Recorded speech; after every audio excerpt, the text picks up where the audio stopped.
Hey, this is Nick from Sound Like Wolves, and you're listening to the Metal Teddy Bear Experience podcast.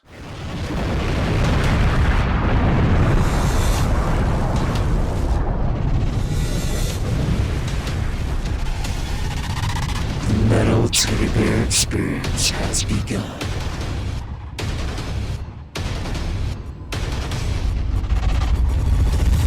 And welcome back to the Metal Teddy Bear Experience podcast right now. This is your host, Chris. We got my boy, Jesse. What's up, dude? Yo, how's it going? We have a special guest this week. We have Nick Boltz, the vocalist of Sound Like Wolves. What's up, man? How you doing today? I'm great, guys. Thanks for having me. Excited to kind of dive into this and get the ball rolling. Where are you calling in from right now? Near Lancaster, Pennsylvania. All right. So okay, cool. Yeah, we're based out of New Jersey, so right there. It's funny when you look online, you see the bands like, oh, from Pennsylvania, from California. Then you talk to them, they're like, oh, I'm in Spain right now, dude. Everyone's like somewhere else right now. So I wish I was like in Spain or like literally anywhere else. Doesn't matter where. I'll be in New Jersey with you guys. It doesn't matter to me. Yeah, my man. No. Yeah, let's go. Right now, New Jersey's kind of like locked down though right now. It's like we're opening up a little bit. How's Pennsylvania?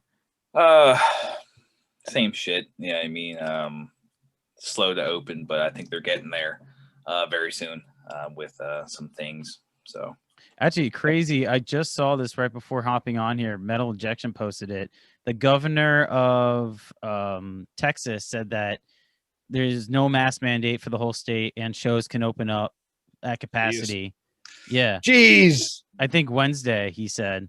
That's a wild one. Wow. Yeah, because he said that he's not going to relegate business anymore. If they want, they can make their own decisions. Like if they want to have like 10% capacity, that's up to them. If they want to have masks, it's really up to them. Wow. So I was like, that is crazy.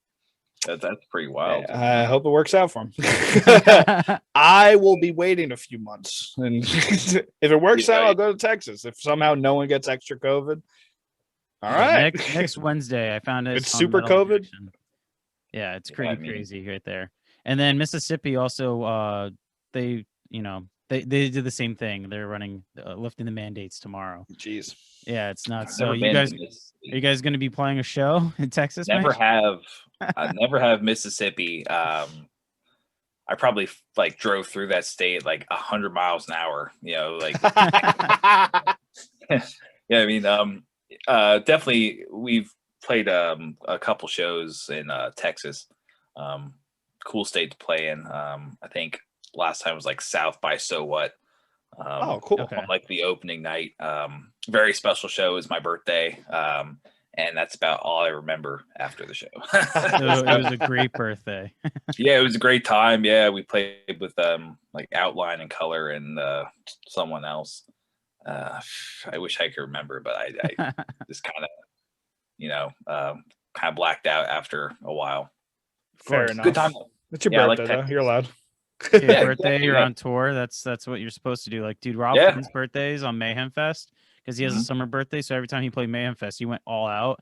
And I think one time they had a costume party or something for it. He was dressed up in a dress and all that, and with makeup. It was hysterical. Okay. There you go. You get one Rob dress Flynn for your went birthday. hard. Awesome. Yeah, I love birthday shows. They're extra special. Yeah. How do you feel about Texas opening up? Are you one that wants to get back as quick as possible? Or are you one that want to wait for basically everyone you can go anywhere? You don't want to be state by state. It's we can go to tour 2 states, or do you rather wait for everything to open up and COVID kind of maybe be more under control? Yeah, it's hard to. It's just really hard. I would prefer if more states would be open, and it kind of being a more publicly accepted thing to go back touring or playing shows. Because I feel like if you would do it now, you're kind of doing almost like an injustice to people that have been sick, and I just think you probably need wait a little bit more just to when it finally curtails and stuff like that. Don't get me wrong, I'm stoked to go back and play shows. I just feel like when the time is absolutely right, and I feel just cases have gone down, and they get to that point where it's, I mean, I'm not sure like how you even feel about that. It's gonna be weird to even go into like any show that not even my show, and just kind of stand in the room and how they used to be, packed It's gonna be goofy. It's gonna be weird. Yeah, you're gonna be like, whoa, like what the fuck am I doing in here? Like straight up will be sick afterwards or like out of commish. Especially when a fan comes up to you, goes like, "Yo, man, great show," like this, and you're like, "Do I? Do I not?" It's like exactly, yeah. Everyone's sweaty. The people like that are extra sweaty always. Oh, yeah. Because they've been like the pit the whole night. Yeah, and then they're like shirtless usually afterwards. Like, oh man, good set. They're all up on you and like, thanks, man. Like, so. Crowd surfing too, coming at you. Yeah, exactly. Yeah, they've been every inch of the venue floor. You know what I mean? Like just like everywhere you can think of, this dude's body's been in the course of like 3 hours. So how long do you think before mics in fans' mouths come back? Like, sing this fucking shit. Yeah, like no one's doing that, dude. The first like I think they do that. They have to Clorox it each time. Yeah. It's like you just switch the mics. Disinfect this real quick. All right. Yeah, definitely. I have like a Sennheiser wireless, so I never do that in the first place half the time because I'm too afraid of fucking losing it. Fair enough. When the person grabs it, doesn't give it back. It up, and then I'm fucked for the rest of the tour or something like that. So if I'm using like a house mic, yeah, definitely we'll have to like Lysol that shit or you know what I mean? Like shit, swap out the heads in between like fucking songs. Shit. You guys have been great. Yeah. Yeah. Okay, next song is yeah, here we go. Are you gonna start? And 1 second. This is stuck. God damn. Safety first. Safety first. Yeah, I've encountered some nasty like club mics. That yeah. I can't even imagine. Like I've never sang a song on stage at like worn on tour, so I can't imagine. But I remember seeing Dillinger, and I think Greg put the mic in his mouth to like scream into it, and I was like, "That's dope." And at the second after I thought it was dope, I was like, "Glad you did it for the show." Kind of gross. I wouldn't do it. Yeah. I hope it's his mic. Well, it's his mic now. Well, it's his mic now, exactly. Yeah, I would be using that one after, man. There's way too many things you can get after that. It's brutal. But yeah, that's why I use my own mic for like stuff like that. It's just not as gross. I mean, my mic's pretty gross, but like it's my gross. Yeah, but it's your How is like does that thing? I always thought like does it fail on you like frequently, or is it pretty like good just because you keep it in good condition? Yeah, mine's been great. I've taken it to other countries and stuff, and it's held up fairly well. Oh, good. I'm assuming you bring a backup too, right? Yeah, we do have a whole backup system in place just in case one of them fails. Of course. So yeah, there's always backup mics like in like the rig or whatever. I'd feel bad if you didn't. We just called you out. You have a backup, right? No. It's like, dude, sent like wolves, not prepared for the worst. I mean, we've had some crazy shit happen in shows. So I mean, we always manage to pull it through though, and finish the set on a positive note at least. Yeah. But you're gonna get shows like that where some piece of equipment just fucks up and you're just kind of stuck doing whatever you gotta do. Dude. What about? I forgot it was I think it was Periphery. I think it was like when they were younger, but they tour open for Dream Theater, and they have like a lot of backing tracks. I don't know how if you guys have like a laptop running like backing tracks and stuff, but a lot of their stuff is a lot of backing track, a lot of click tracks. And apparently they only had one laptop and opening for Dream Theater in Europe, and it failed. Like at the first song, they were just like, "Hey man," and they're like, I was like, "Oh my god." My band has been there, yeah. Oh, dude, I couldn't imagine. They're like, "Yeah, we have 2 laptops now." This is like, this is like, it's like, especially opening for Dream Theater. If you're a prog metal band, it's like kind of like the prog metal band. It's like, fuck. And John Petrucci apparently came over like a dad. He's like, "Hey guys, don't let that happen again, though, huh?" All right. So, yeah. It's just like really friendly. It's like, "Yeah, dude, he didn't yell at us, but we're fucking shit in our pants." It's like, Jesus Christ. Yeah, it's always a bummer when laptop shits out. The one I'm actually zooming on right now, I had, and it was our main source of like the backtracks, and we were playing an outside festival, and It was just too hot, and it just fucking broke. Oh my god. We had a backup. It wasn't a laptop. It was like another kind of rig we used with like a mixer. So we just used that for like the rest of the tour. But yeah, this thing was toast for a while. At least you got it fixed now. Yeah, it's fixed now, and it's it's doing its best it can. It's like like a decade old maybe, so it's still hanging in there. Well, we went this whole time. Let's drop the new album you guys just put out. Oh yeah. That little thing, right? The third record, or I should say, third studio album, Mystic Auras. It came out February 19th. We Are Triumphant Records. I know this is your third record, and I know every band is so excited for it. But why are you excited for it? I'm stoked on it because it really showcases my vocal ability. In our last album, an EP, I was venturing into like doing some like more clean vocals and melodic parts, and this one I really kind of take control of it. I do choruses now.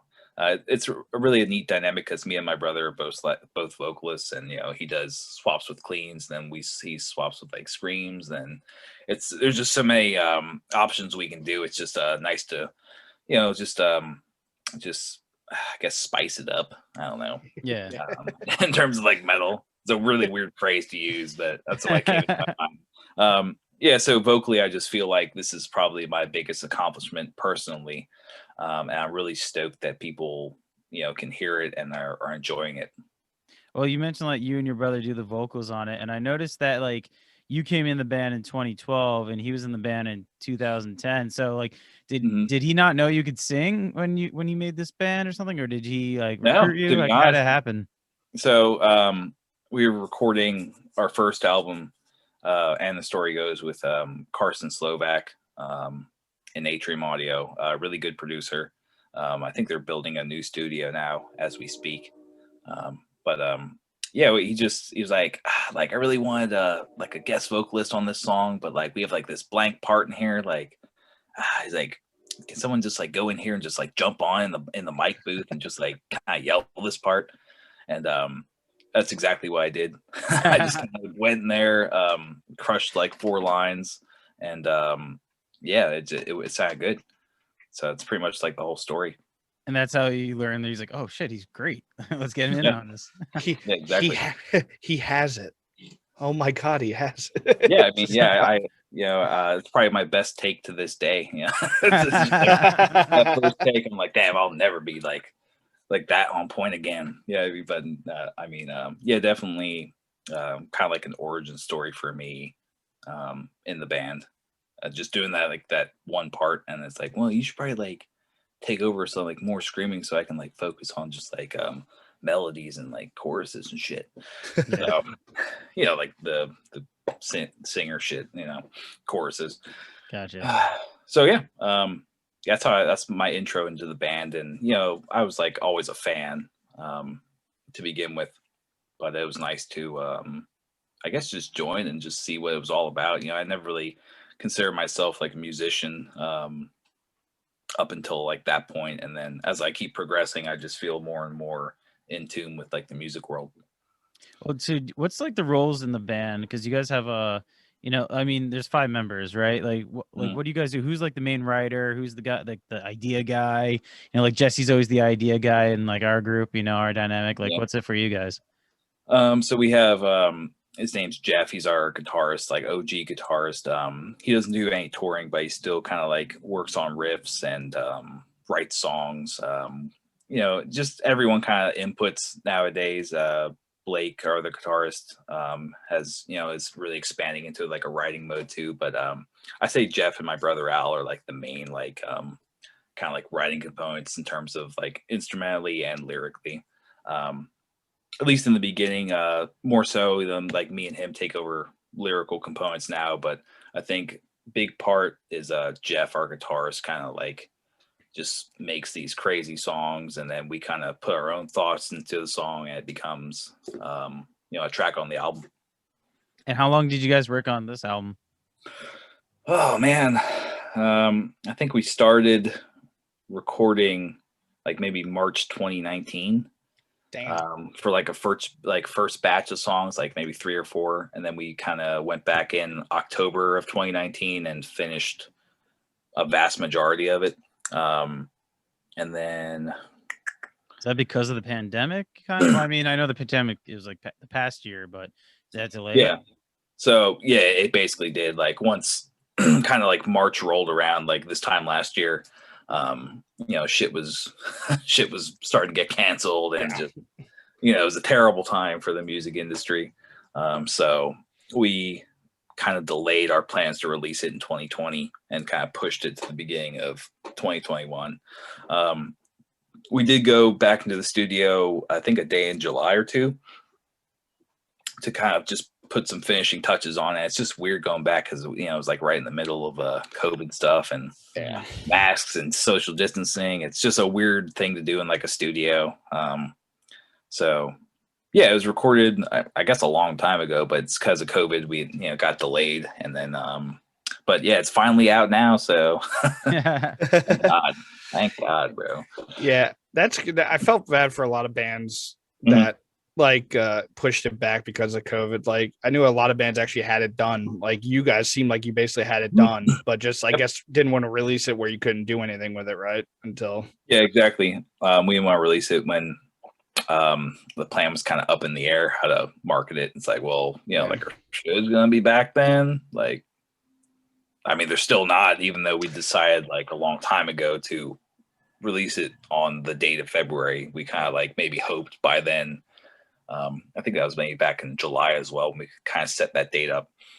But yeah, it's just hard to predict. So I mean, you can only sit on an album for so long before you kind of get bored with it and you just want people to hear it. So you have to create a whole new marketing plan and just kind of push what you can.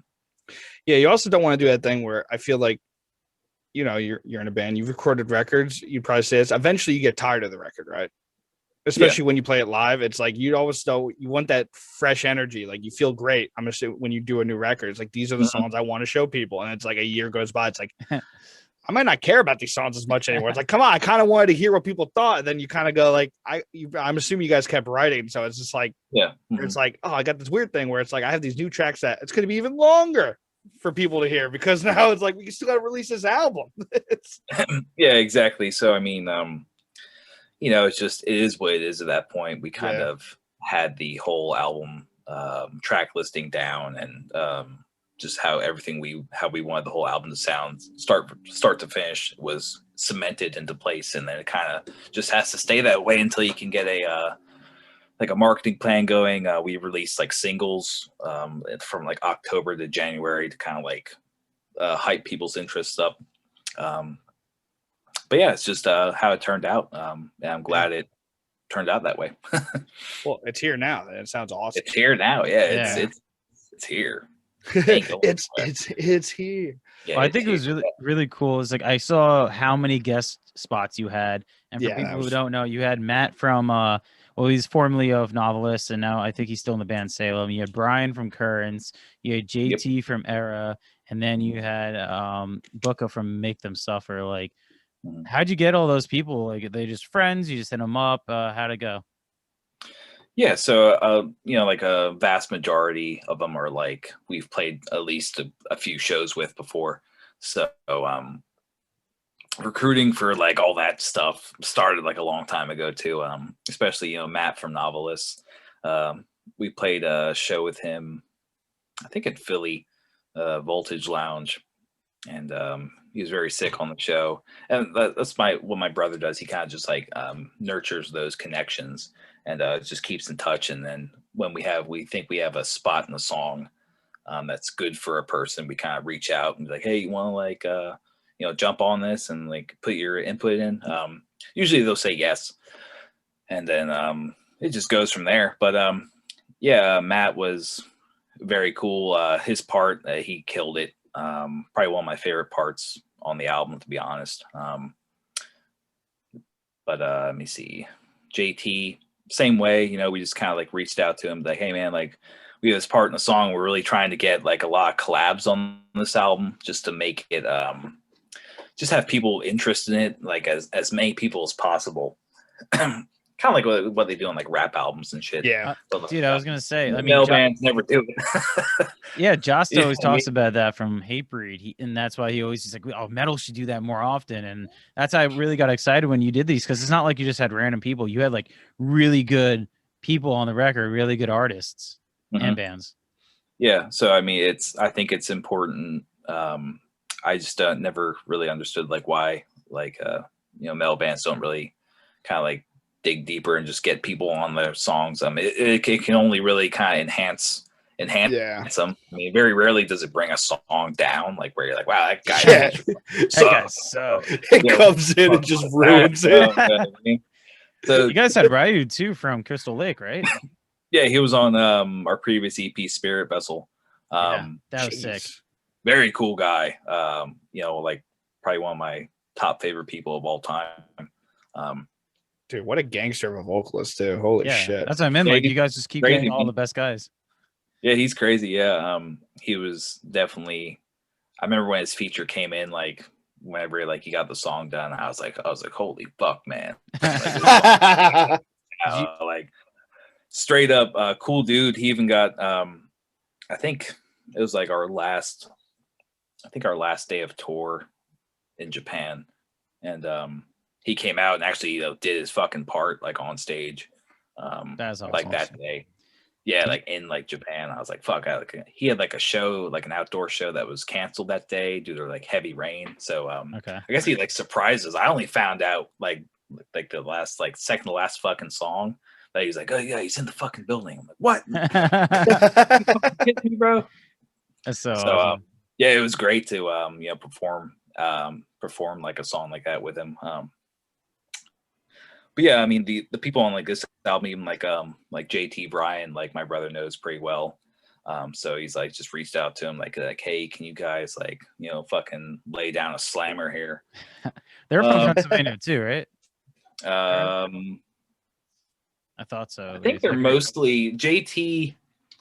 That's hard to say. I think there are a lot of them for like Alabama area, to be honest. Oh, I messed up. But, like the JT is up here a lot. I think maybe they are from PA. I thought JT wasn't he a part of what was the band? Hook, Line, and Sinker. They made that song. Damn it. Texas and Fly. Yeah, weren't they? Because they were friends with like August Burns Red and stuff, and they're in PA. So I thought they all kind of were around there, unless he was man. But I know he lives in Alabama, so maybe he lived up here. I don't know the whole thing. That guy's a gangster, man.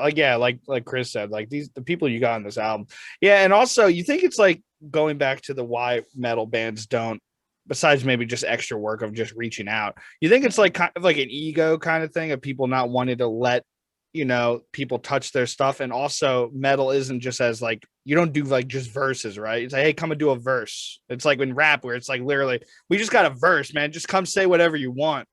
Like Lil Dicky about Save That Money. Like literally the guy who featured on it just sang about nothing about saving money. He even jokes about it in the song. I was like, dude, none of this is about saving money. Let's go to the next verse. It's just like you just don't do that in metal. It's like this is about heartache. It's like, yo, can I sing about like getting bitches? It's like, no, wait a minute. This is like, wait a minute. Yeah, I mean, hard to say, but yeah, I would say like a lot of like the metal stuff, maybe ego related or I don't know. I mean, I don't know why it's always like so separate. Yeah, or people want to save stuff for them, right? Especially like riffs and stuff, where it's like, oh, you want to come throw down a solo, or like, no, I want to save for my stuff. Yeah, like, I think it's not. I mean, just my opinion on it. I don't think it's more ego. I think kind of people like I want to put out my thing, kind of, like this is my representation of how I feel, kind of thing. But I feel like you can have someone guest on that too and make it just as important. Yeah, exactly. Yep. No doubt. Yeah. But yeah, I think the theme we're going for vocalists is we tried to get people from around the world for this one, or just from different regional parts of a country. So we really tried to just see just different perspectives on songs from people who lived around the world and like did metal around the world, stuff like that. So that's awesome. Yeah, so that's what we were kind of going for, the vibe where it's like, no matter what city you are, you have a like a lyrical standpoint that you can kind of stamp in an album, and then kind of we can just put it all together and make one solid cohesive effort. Yeah. And also just marketing wise, like even if people to even like each other, it's just kind of intelligent to do. Just like everyone's just collecting their bit, because even if like they don't like a fan of Era knows none of those bands. Now like it's like, oh shit. Said like Wolf's Novelist, what the hell? Like you just kind of start getting all like, damn, like this is what a crazy fucking lineup we got here. That type of thing. So it was just really important, I think, that we kind of just got as many people on board with this to market it correctly and just make it a unique project. It's awesome. I will say, dude, especially that first track, well, the one after the intro. Yeah. God damn. I was like, holy shit, this is a banger. Absolutely. It had like that modern take. I couldn't point what bands like it kind of like era, like it sounded like maybe like early 2010s kind of thing, but like a modern take. I was like, I couldn't pinpoint all the influences. I was like, dude, this is dope as shit. I didn't know. It was like, it was such a, I don't know. I just praising you, basically. I'm not even asking a question. It's just like, damn. Yeah, I love Eastern Lights. Really good song. That's why we chose that song to release first from the album, because it kind of hit every note. Like every bullet point's like, okay, check. Like this is like banger. Like a yeah, exactly. This is like a certified banger. Like basically, it's really proud of that song and how it turned out. Just the whole structure of it is appealing to people, and the guitars crush. Drums are great. It's just production wise, it's a really great song. Don't sell yourself short. All the vocals on it too are crushing. Every single scream and sing. I was like, dude, what the fuck? Like literally, if that was the best song on that album and every other song sucked, that would still be a great album. Like it's just like, and then the rest of the songs are great too. So it's like, holy shit. It's like, goddamn. I did the chorus in that one. So that was like one of the first times I kind of, me and my brother kind of switched roles, and like he did a lot of the, like unclean vocals, and then I did the choruses and shit. It was fun to like switch it up, and like it sounds like badass, because I mean he was skeptical doing the chorus because he's like, man, I just don't think this fits my voice like this, like the chorus here, this would not work. He's like, yeah, you should probably do it. I was like, you fucking sure, dog? Like, this is like a big chorus here. I can tell. You can tell like a big chorus. You can't hear it in the IMB. You hear it in like the instruments where it's like, this has to be a big chorus here because there's a lot of drawn out bits. Yeah. So, it worked out fine. I think it sounds badass, and people like it. So I'm very happy. It's awesome. Would you say that was your favorite on the record? Yeah, I'd say Eastern Lights is probably like one of my favorite songs, at least. And Aquamarine, the last track, also a favorite of mine. And which one was the most difficult? Most difficult? To record, to write, to perform. Which way? However you look at it. Man, I'd say, I'm trying to think here. Probably Death Effect. That's a fucking crazy song. Instrumentally, it's like all like just very erratic, and vocally, like I do like all the fucking vocals on that song, so it's very like tough just to just do like a playthrough with that, with all the fucking screaming and the choruses. Is this something you had to take? Did you have to like take multiple takes for that or something like that, or just like breaks? How do you tackle that? Yeah, so it was definitely multiple takes. I might have did like all the screaming first, and then just eventually the next day did the singing for it. Usually we split them up between days, like screaming days and like singing days. Yep, that works the best. Usually actually singing we do first, because then it's just, you don't want to do a screaming day and the next day be like the singing day. You're like, my voice is shot, type of thing. They just finish recording the singing.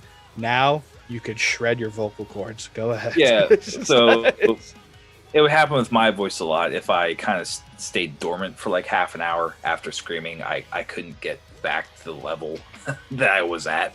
I just be like kind of like hoarse the whole time, and you could tell on recordings, like, you know, it would be like 100%. Then I'd have to stop and maybe like come in like the next day or something like that and do it. But yeah, Death Effect definitely one of the toughest ones. There's just like so much shit in there. Damn, it's with that too. Is it because of recording now? It's just very intensive. You're doing a lot of takes. You're doing a lot of songs in a row. Do you ever have that problem on the road? Do you have to take like days where you're not talking as much and stuff, or are you pretty good on the road with your voice? Yeah, I'm fairly good on the road with my voice. It's just when recording, you have to do I have to do like so many fucking takes of one line. Like one line will be, it'd be like 5 words, and like I'll have to do probably like, you know, 5 takes of like the line at like full force. Yeah, jeez. And then it's like the next line. It's just done. It's just done that way. Grant McFarland is like our like vocal sensei, so he just likes to as many takes as he can, and he'll kind of like tune out the best one, and then just like put the rest as backings. That's awesome. Actually, that's cool as hell. Damn. Yeah, that guy's a wizard. Carson and Grant, they're literally wizards. You know, they worked with a whole bunch of, you know, they've worked with like ABR. They're doing Era's new album. They did like Moss to Flames record that came out last year. All the heavyweights. Yeah, I mean they're in like their own like Star Wars band, Galactic Empire. Oh, so, really? Like, okay. Yeah, it's guys. Yeah, Boba Fett, the drummer, that's Grant, and then Carson is the Stormtrooper bass guy. So, dude, they nailed that fucking Star Wars sound with the dueling guitars and the melodies and that. Holy shit. They're fucking incredible, my man. Yeah. they're on like another plane of like existence with music and stuff, and what they can do, and like with their ears and stuff. They just, I don't know. They, you know, we've been working with them for like 10, ever since the inception of the band, pretty much. And like every year they've just like risen, done greater things, you know. So yeah, it's great working with them. They kind of flesh out our best sides musically, and they always have a lot of good input to make a song better. So like save your vocals a little bit on tour. Like, do you use the honey and tea method? I know that's a famous one by Matt and Trivium. Yeah, I mean, I do try just that. Beer. Like just straight beer, or maybe liquid. You know what? Like, yeah, sometimes like straight just beer is best method, or like liquor. It's so stupid because it doesn't make any sense. But it's like, you know, once I have like, if like I'll do like, you know, like a shot or 2 of whiskey or something like that, and I'll be like all fired up, like ready to go then. But if I spend the whole day drinking like tea and honey, I'm like fucking shit. You know what I mean? Like straight up, yeah. I just the straight hops, up it helps the vocals. Yeah. I mean, I don't know. I don't get it. It's just alcohol just kind of helps you out. Yeah, just fuels you. Yeah, I mean, I try honey and tea, but it's just there's something else too. I forget ginger, what it was. right? I think he put ginger in it or something. Ginger and like there's like this special throat coat tea. I forget who makes it, but that's also something I've tried, and like it's been semi-successful, but it's just kind of, I don't know. It just depends on the day and how I'm feeling. Vocally. You're probably screaming the correct way too, though, if you're not feeling anything. So you really don't have to manage it as much. Yeah. I've heard crazy stories about that, where I think it was the singer of the Devil Wears Prada. He's like, yeah, in between I'll do days of not talking, where I just walk around. He doesn't say a word. I'm like, geez, bro. I was just like, well, you gotta do what you gotta do. Maybe he just doesn't want to talk to people. He's just masking. Well, yeah, maybe that's I'm protecting my voice. Go away. He's like, or you just sign language. I ain't doing it. I was like, man, good thing I'm not a vocalist, because I would definitely, I'm just talkative as shit. I'd just be over. I'd be blow my voice out first day of tour, and I would just go home, I guess. I was like, fuck, it's over. And some bands don't do press or any media, anything on, interview day, on show days, I should say. Mm-hmm. So we're going to break into a nice little segment we call Get to Know the Band, A Scent Like Wolves. So we're going to ask you a couple questions about which band member is what. So the first one is, who's the band member that needs their alone time the most? Who always wants to be, needs their space? I'd say me. it's just how I am. even though I'm a vocalist and shit, but it's like I can't be like thrust into the spotlight all day. I need like solitary time to kind of think and collect my thoughts. So yeah, 100% me. So when they're going out to like a after party or something like that, you're just like, no, guys, I'll hang back. Yeah, I mean, it depends, but yeah, usually I'm kind of like either even like just like the guy who drives the van at the end of the night or some shit like that. So you know what I mean? Like I'll have to like stay away from like a party or like everyone's like getting fucked up or something. So like I'll be in the corner like doing something else. So yeah, I would say definitely me. So yeah, I'd be like the designated van guy too at the end. Okay. Who's the funny guy on tour? Who's the comedian? I'd say probably my drummer, Cody. He's a crazy guy. Definitely, yeah, he's definitely a jester. Does he make a lot of jokes? He's just witty, or maybe like does he do pranks? Yeah, he's a crazy little dude. That's all I can say, man. Like, yeah, he's just always trying to lighten the mood and just my man. I don't know. He's just a funny fucking dude, bro. Even the way he talks, you know what I mean? It's funny. He's like, he kind of sounds like this. So the delivery is even better. yeah, I do. Me and my brother do it very good. That's how he sounds. Like if he were on this, right now, he'd be like, "Hey, man, like, hey guys, nice to be here." That's awesome. You gotta have him on. So yeah, exactly. So yeah, he's a funny one. Is he the life of the party too? Like Jess over here is the life of the party. Without him, we can't do anything. Yeah, I don't look at him, but he can hang. Yeah, he's definitely a life of the party right there. You always gotta be, if you're life of the party, you gotta be able to hang, and like that guy can hang. Awesome. Yeah. As long as I don't sit down, I just fall asleep. I wonder if he's the same way. You just got to keep going until you sit down. You're like, fuck. Just go sleep. Right. Yeah. You gotta hit the chair. That's about it. Well, speaking of that, who's most likely to be the guy found sleeping? That'd be my brother. Definitely Al. Always asleep, like on tour in the van, always. So I mean, he no matter where it is, you know what I mean. So I mean, he's his nap.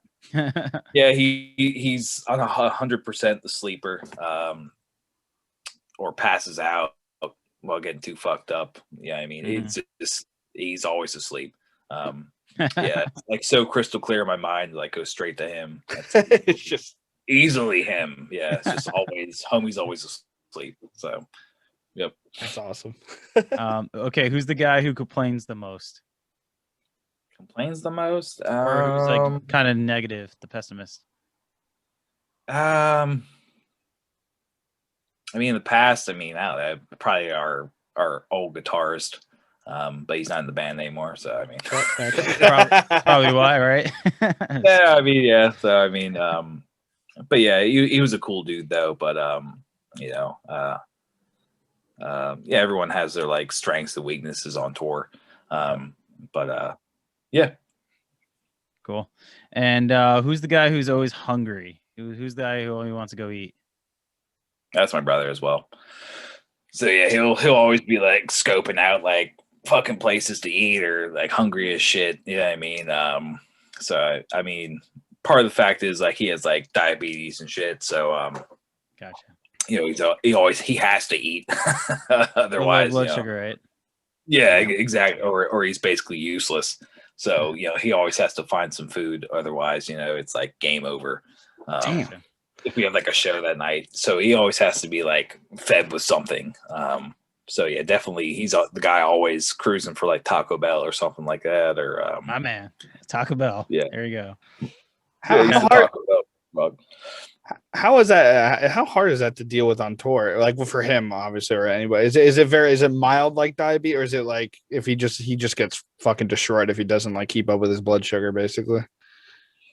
Yeah, so he has type 1 diabetes. So it's like the genetical one where you have to take insulin because your body is unable to produce it. So it's like he needs like that insulin shot or like he dies. Jesus Christ. Yeah, so I mean, yeah, but that hasn't stopped us from like touring like all over the world and stuff. Man, so, that's gangster as hell, dude. it's I don't know if I could do it like that. I'd be like, well, this is like fucking a lot of pressure here. You know what I mean? You gotta like make sure you're properly like fed and like your sugar's like okay, especially like in the places you be on tour and shit where it's like most likely not, you know, because you're just fed like pizza for every fucking show. Yeah, right. The cheap and easy method. Yeah, like the pizza shows where it's like, hey guys, you got 2 drink tickets and like pizza and shit. Like that's thanks. pretty much like the payment, and it's always like the greasy pies and shit. So yeah, it's hard to like just maintain like that whole like just attitude of like trying to like stay healthy and just you know, being successful on tour with like diabetes. Remember it's hard. My professor had that too, the same type of diabetes, and he always kept like a drawer full of snacks in there. So one time he's like teaching us, he's like, wait, hold on guys, like I'm feeling a little. So he went and started snacking on stuff, and then he started feeling better. He's like, he just needs that like sugar rush. I know a lot of people do orange juice as well. Yep, correct. Yeah, so he'll have like any type of like small candy with him, or like somewhere like in the van or something like that, or like on him or in his bag, just in case that happens. Yeah, it's always like a good backup to have. Cool. Damn, well, dude, you guys are crushing it. Jeez. I couldn't imagine, man, when people like complain about just being vegan on tour, they're like, yeah, it's hard. I'm like, dude's got fucking diabetes. What are you talking about, bro? I was just like, geez. Yeah, exactly. So I mean, it's just like it's not really like a choice that he has. So it's like geez. Yeah, I mean, so he's crushed it so far. Half the time, you know, it's I forget like he has like stuff like that to deal with. So he's pulled through like every tour and stuff, and nothing crazy's happened.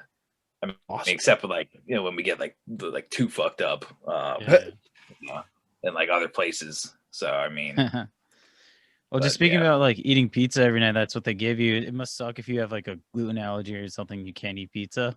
It's like shit. I can't eat any of the one thing you can't have on tour: celiac. I just can't do it. I'm just like, oh man, Tom is gone. We don't have anyone with like that, so we're okay with like, you know, eating pizza and then, you know, like shitting our pants a couple hours later. So we're okay with that. Yeah, it's been not a problem. There you go. Oh man.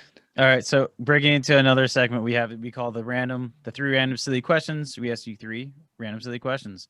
You ready for that? Yeah, let's do it. All right, this one's really hard for you. All right, get ready for that. Last thing you Googled. Last thing I Googled. I don't even fucking know. Oh, it's how to spell pandemonium. Oh, dude, that was it. Yeah, that's legit. How do you spell this word? Because I'm like, I put like the panda. I'm like, there's no fucking way the word pandas and pandemonium. That was right. So, yeah, that was the last thing I Googled. Nothing too crazy. It was just like more. I was just curious about how a word was spelled. So I felt like half my Googles too. Yeah, it's like how to spell things, because I used to do that all the time. I used to search words how to spell it, right? Yeah, and then type in the word. Yep.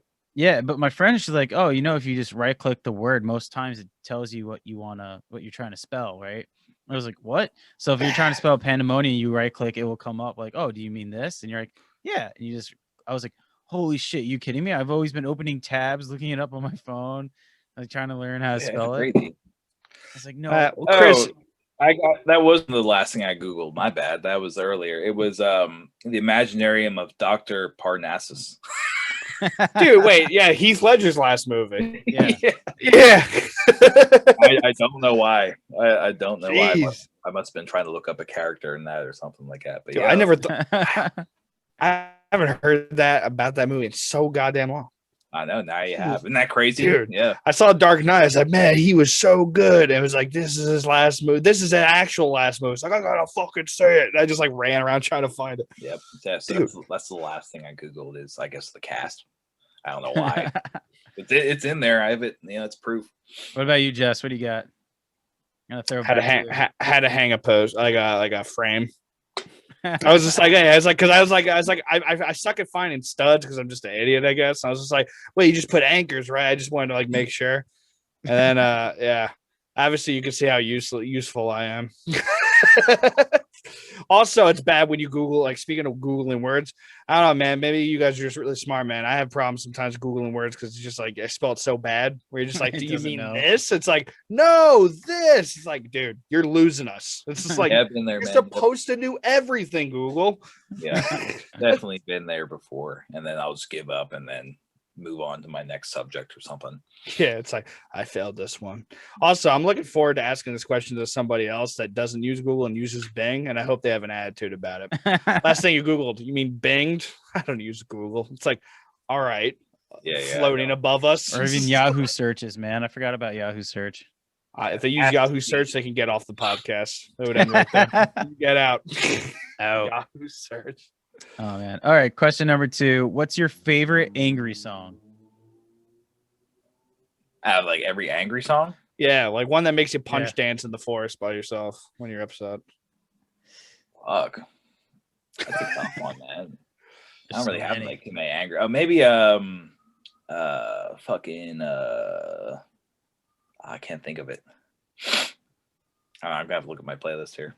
I can't think of it off the top of my head. Well, just one that always comes to my mind is Under My Skin by Mudvayne, just because how aggressive it is. Like the first there's like, fuck you, I don't need your shit.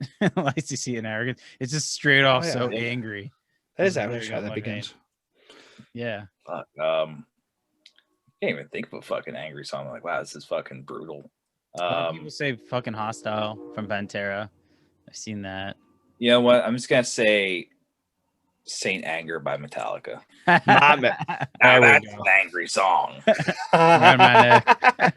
the tone on that song, the fucking snare gets me mad every time. So, I mean, when that album came out, I was so young, I didn't realize he was trying to do a play on words. Like, you know, when you say like I'm madly in love with you, he's trying to do that with like I'm madly in anger with you.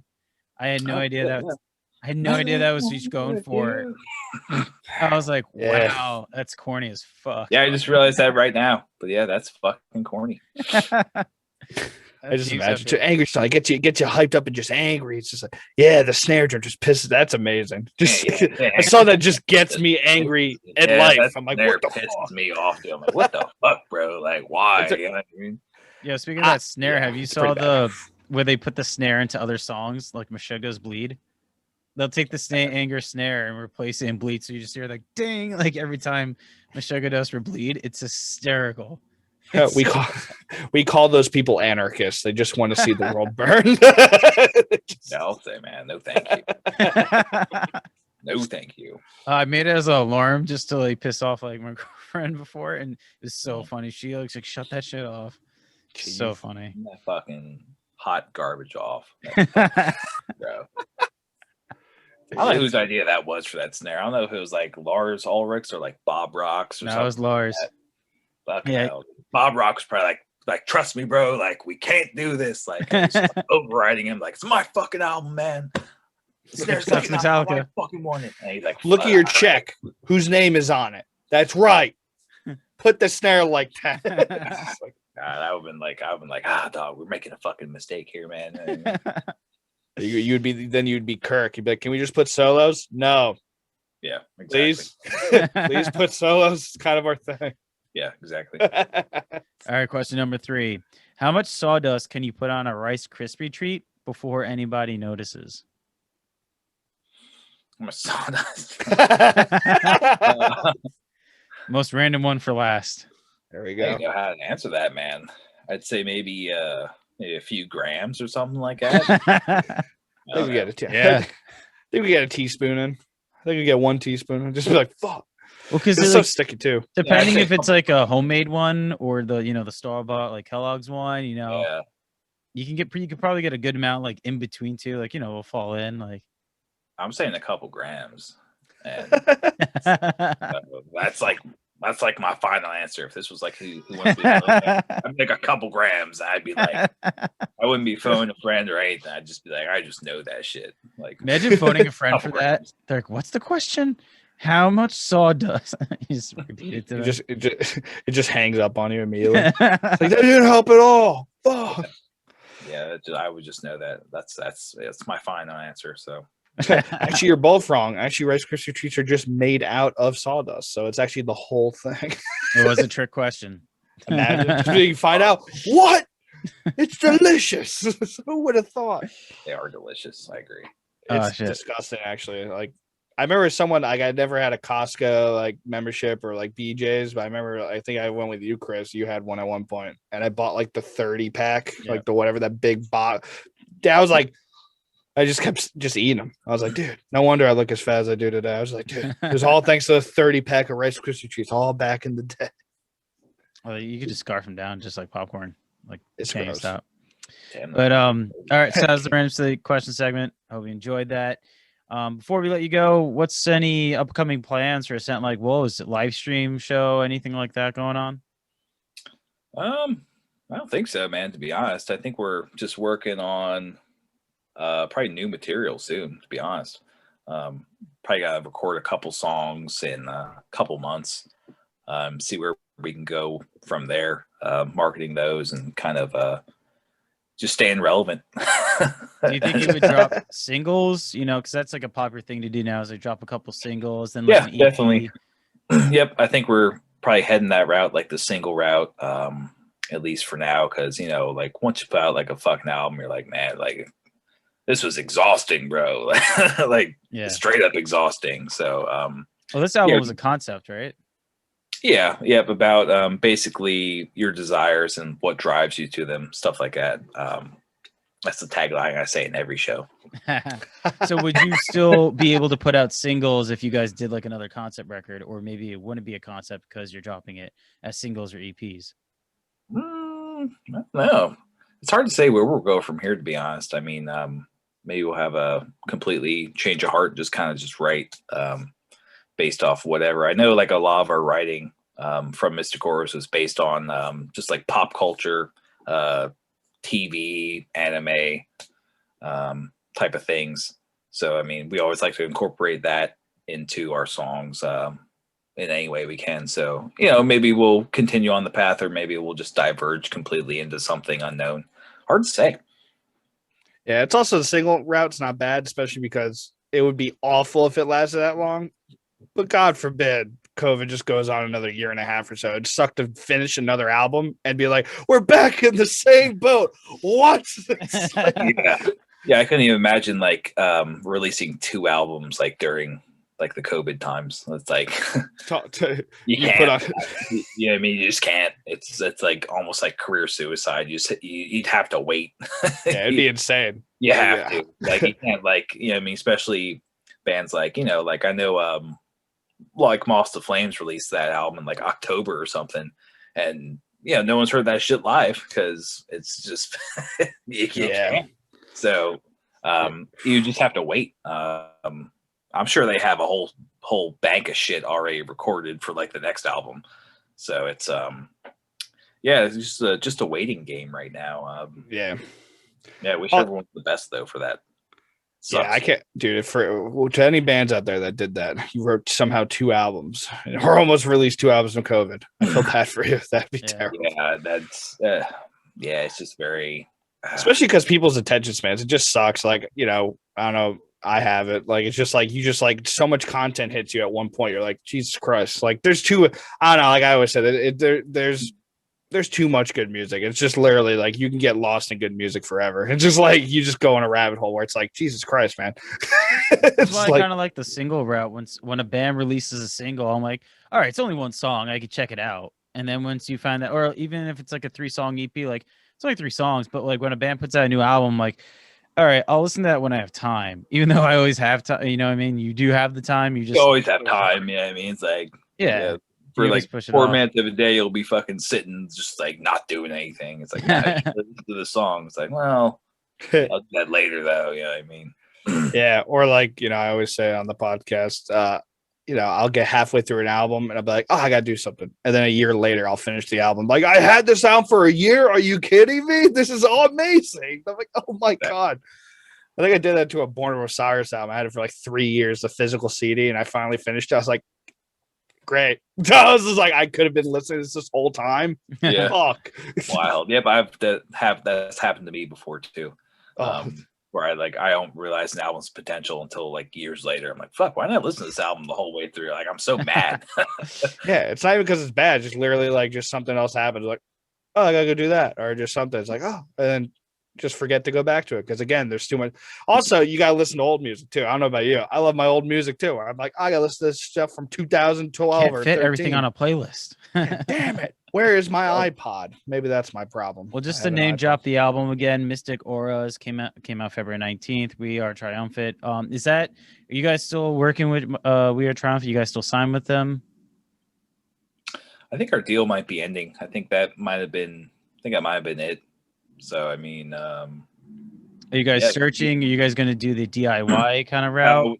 We're always searching for labels, man. Always. There's always something going on in the background with new stuff. So we're in contact with like a couple right now, just to kind of like reach out and kind of feel out what they're thinking and stuff like that. So yeah, we're always hunting for like someone to like release the stuff and kind of like back it. So yeah. Not ready for that DIY kind of just like self-produce, self-put out kind of thing. No. Too much work. I really want like, because I know like the stuff's good. Like I want someone to like like finally like come up and like kind of like back it. I want that. You also have to become a freaking expert at every field ever. It's like when you do DIY.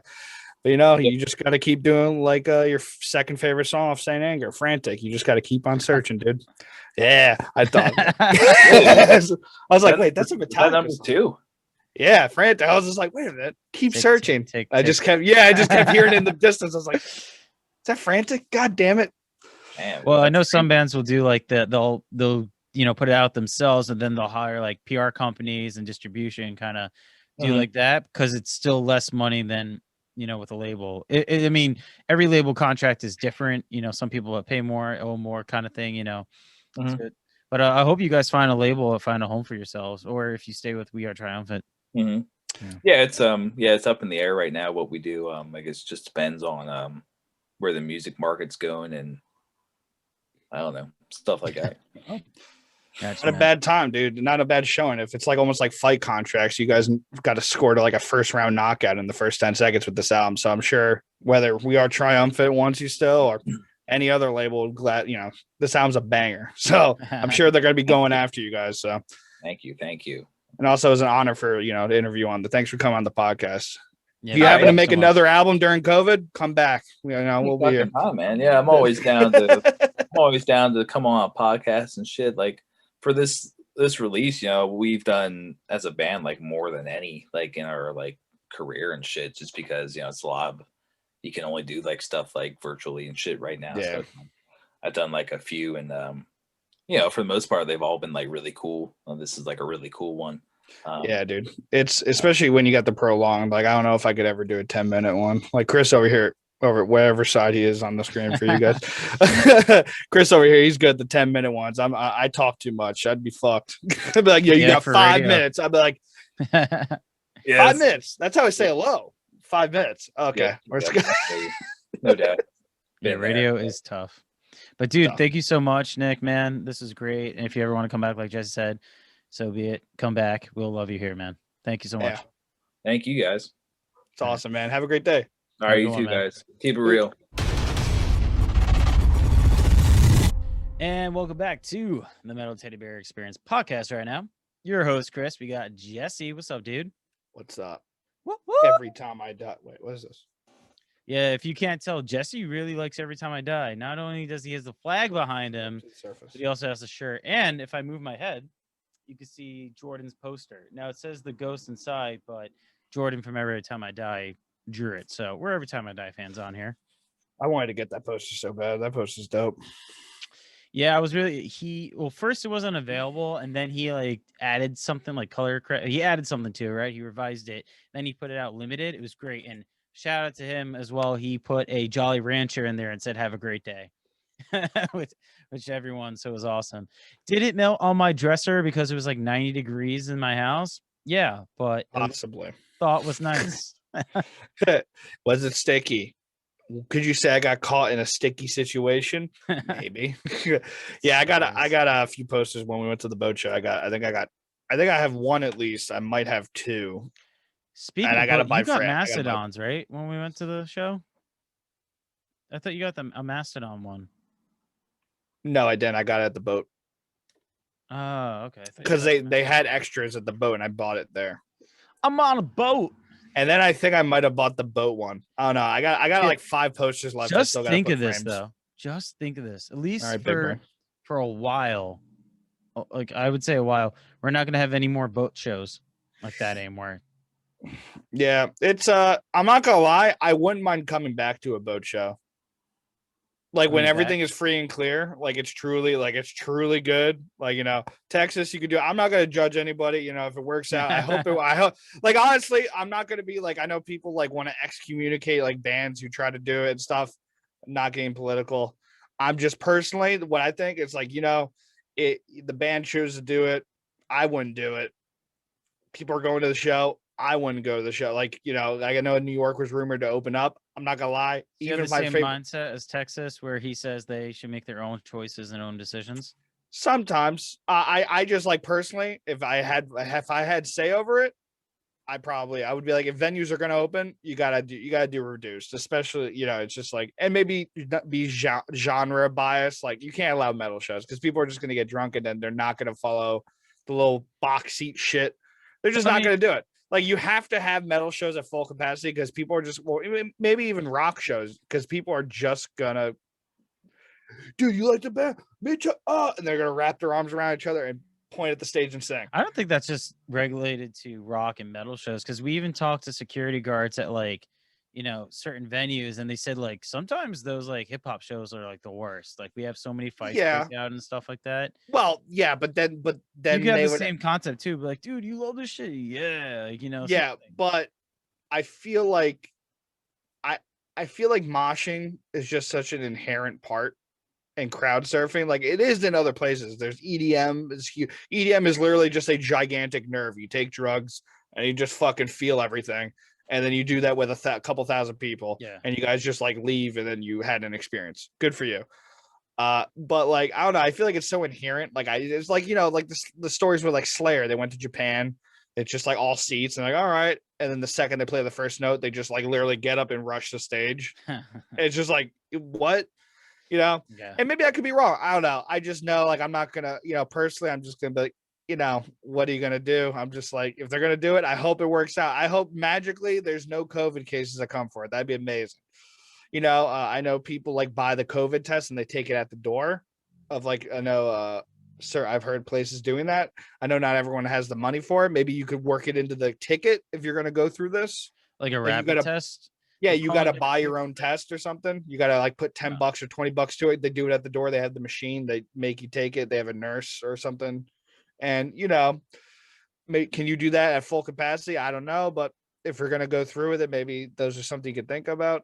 Yeah, right now they do the fever checks. I know that. Yeah, which is cool. But, you know, you can have COVID and not have a fever, you know? Yeah. That is a thing. So. Obviously, a fat kid in an attic in Jersey is not going to fucking come up with a solution. Why not? So, whatever. God, you know, hope. Come on, bro. I had to look up at a hang a frame, dude. I'm not solving a fucking pandemic. Well, if anyone like skipped to this part and was like, I don't want to listen to the interview with Nick, I sent like wolves, which we didn't even name drop after this. But we were talking about the Texas governor. He said that shows can resume by, actually, I don't even know when we're going to be dropping this, by next Wednesday. So by the time this comes out, it actually might be already open, maybe closed by then too after backfire. But yeah, I mean, again, like it's open, but it doesn't mean bands will play. Like you said, like, you know, it's if bands want to play. Oh, bands are going to play. There's people are going to do it because people already did it. Look at Sturgis. People, you know, thought of. It depends too. It depends like what kind of like bands too, and if they don't care about that PR. Like we all know Trapped is going to be playing. Trapped, I heard, is headlining. Actually, no, they're not, because the singer's not in the band anymore. Oh, they kicked the singer out? Yeah. Oh, I didn't know. Don't you remember that? Yeah. when he got banned on like I thought people quit, and then I know he got fired. Sorry. Nah, I'm pretty sure he got kicked out. Yeah, I know the trap guy got banned on social media and all that, and one guy I thought was gonna leave. Wow, trap singer first thing comes up racist. Well, yeah. Jeez. Yeah, yeah, he got fired. Oh, rumors. Oh, no, trapped in fire. Never mind. I'm just speaking fake news, I guess. You're one of them, Jess. You're one of them. Well, anyway, back to our guest, Nick. Don't call me Jesse Fake News. I'm not gonna say my last name on T. There you go, Jesse T. T-E-A, guys. T-E-E. All right, Nick Boltz, awesome guy. Shout out to them. Remember, their album was called Mystic Auras. It came out in February. It's all throughout We Are Triumphant Records. I love, dude, I don't know if you noticed this or anyone watching right now. We're going to make note of it right now because it was hysterical. Every time I had to say that record, that label, I turned my head to read it. We Are Triumphant. And I noticed you did that too. Oh, I always it's so funny. Yeah. So anyway, shout out to them. Get it on Bandcamp. I know they have a lot of cool vinyls and a special edition stuff right there. So I just want to shout out the band and all the packages you can get. I know some are sold out, but some are still available. So check it out on Bandcamp. Dude, do that stuff. And like I said in the interview, I know it's kind of my go-to fluff thing. Like I say to like basically flatter people, but I'm not trying to flatter people. I honestly think that like the first track of that album, after the intro, get the album. You know, if you like, dude, the first track, like I said, the rest of the album. You keep saying first track, so do you mean the second track? Whatever. Yeah, Eastern Lights. The first real song, I guess, not the intro. Yeah, Eastern Pink Lights. Dawn is 41 seconds. You don't like that? It's an intro. It could be cool, but it's an intro. Yeah, but like Eastern Lights, like literally the rest of the album could be absolute dog shit. That song on it, that's a good album. All the other songs are great too. So it's like literally get the album. Like if you like Eastern Lights, buy the whole album. Buy vinyl, get a T-shirt, get a V-neck, get a baseball tee. I don't know if they have these things. Get a koozie. Yeah, just you like can see the T-shirt apparel and digital album bundle there. So yeah, do it. It's damn. Like I was saying, I can't put my finger on the influences. Like it brings me back to a certain time back in the past with a modern take. Like it sounds like that song of the album. Well, that song especially, I was like, damn, the album is. Well, it's funny. It's very modern, but it's got like some things that if you liked, like I think early 2000s, like warped, like kind of metalcore. Yeah. Like it's like, dude, what the fuck? But then it's modern. It's got all these like, it's awesome. Well, when you say modern too, I think it's funny because when I was listening to this record, I kind of got some Era vibes and Current vibes and like Bring Me the Horizon like ish vibes, and it's funny that they were on this record too. So funny stuff right there. And stuff like Roots Above, So Below, whatever, that Devil Wears Prada album before the Zombie album. Oh, okay. That sounds like a little bit. I was like, damn, because like some of the clean singing, I was like, interesting, dude. And again, a modern take though. It wasn't like it was copy and pasted from that time because it would probably suck. Because we don't want to hear things that sound like 2010 made in 2020. Unless you listen to that emo guy. Unless you listen to that emo guy, that guy's awesome. Give it up to Matt Kurtzel. But yeah, it was an honor to have Nick on because like I'll be honest, I didn't hear this band until we got signed up to interview them, and I listened to them and not pleasantly surprised, but I'm very happy. Like it's great. Like I've liked I liked all the bands we interviewed, but man, it's cool. I get to interview cool people doing things that I love. Like I love that they're making good music, and I get to appreciate and talk to, get to pick their brain, but also get to find new bands and good bands. And hopefully we're helping you find them. And if you're a fan, then great. If you never heard of them, go check them out. Jeez, thanks for stopping by too. No, that's definitely a huge perk of joining radio. Is just like, yeah, you have your own show, but you're finding out all this new music, and then you get to talk to them. So yeah, definitely blessed right here. And I just want to shout out Jesse's reaction channel, because not only does he talk to bands, he also reacts to their music videos or music. The hardest, freshest, most creative content you could create, reaction videos. That's what I do. And actually, I just bought an EAD10 I just set up my acoustic kit for the first time in a while. I bought an EAD10. My brother, he's giving me his computer, his old computer, because he bought a new one. So I'm gonna be setting up my boy, just it. setting up the boy, I'm gonna be setting up a not a recording thing, but yeah, basically recording. I'm gonna be definitely putting some covers up. So keep a look. I know I've said that a bunch, but it's in the motion. I already spent about $500+. So I better be putting covers up. If not, it's gonna be some nice recordings for myself. So youtube.com/c/Insid1. Go check it out. And follow the Twitter and Instagram Insid stream. But more importantly, follow the boy over here, wherever he is on the screen. Follow the boy over there, man. YouTube, Metal Teddy Bear Experience. Where you're watching this, go check it out. Tell him, Chris. Smash that like button, hit subscribe. Also do a radio show with WNSC 90.3 FM. Yeah, I do a show with them every Tuesday, 7 to 10 p.m. with my boy Aram. We discuss nice little TV shows. Sometimes we talk about Marvel shows or Star Wars. Right now we're currently on WandaVision because that's the new craze. I also talk to bands. I also talk to artists like George Lynch. I talk to Foreigner. I talk to bands like, Between the Bird and Me. So I also do some interviews there, but primarily it's a music show. A lot of new music coming your way. So that's every Tuesday night, 7 to 10 p.m. And I also put the full re-records on mixcloud.com/MTB experience. So check that out. And guys, again, thank you so much for doing this. And if you're watching on YouTube, we're on all streaming platforms, Spotify, iHeartRadio, Stitcher, wherever you can find us, all the major ones we're on. So thank you guys so much. And, until next time, my friends, Jess, keep it real.